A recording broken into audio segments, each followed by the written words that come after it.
ओम शांती। आज आहे 18 मार्च 2026 ची मुरली। महावाक्य आहे, गोड गोड सेवाभावी मुलांनो, असे कोणतेही काम करायचे नाही की ज्यामुळे सेवेमध्ये कोणतेही विघ्न पडेल। प्रश्न आहे, संगमयुगावर तुम्हा मुलांना बिलकुल ॲक्युरेट अर्थात अगदी बिनचूक बनायचे आहे। अगदी बिनचूक कोण बनू शकतात?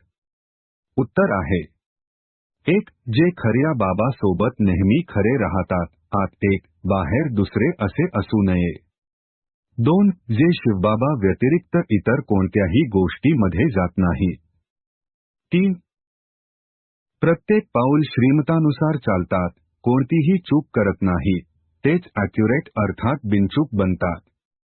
धारणेसाठी मुख्य सारांश आहे, 1. आतून बाहेरून खरे होऊन राहायचे आहे। अभ्यासात कधीही चूक करायची नाही। कधीही संशय बुद्धी बनून शिक्षण सोडायचे नाही।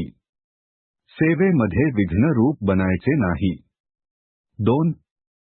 सर्वांना हीच आनंदाची बातमी सांगा की आम्ही पवित्रतेच्या बळाद्वारे श्रीमतावर आपल्या तन्मंधनाच्या सहयोगाने 21 जन्माकरिता भारताला श्रेष्ठाचारी दुहेरी मुकुटधारी बनविण्याची सेवा करत आहोत। आजचे वरदान आहे, नेहमी पुण्याचे खाते जमा करणारे आणि करवून घेणारे बाबा सारखे शिक्षक भव।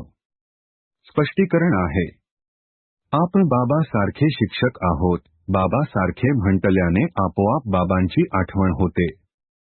बनविण्याची आठवण आल्याने मी निमित्त आहे हे आपोआपच स्मृतीमध्ये येते। विशेष ही स्मृती राहावी की मी पुण्य आत्मा आहे। पुण्याचे खाते जमा करणे आणि करविणे हीच विशेष सेवा आहे। पुण्य आत्मा कधीही पापाचा 1% संकल्प सुद्धा करू शकत नाही। बाबा सारखे शिक्षक अर्थात नेहमी पुण्याचे खाते जमा करणारे आणि करविणारे बाप समान। स्लोगन आहे, संघटनच्या महत्त्वाला जाणणारे संघटनमध्येच आपल्या सुरक्षिततेचा अनुभव करतात। ओम शांती।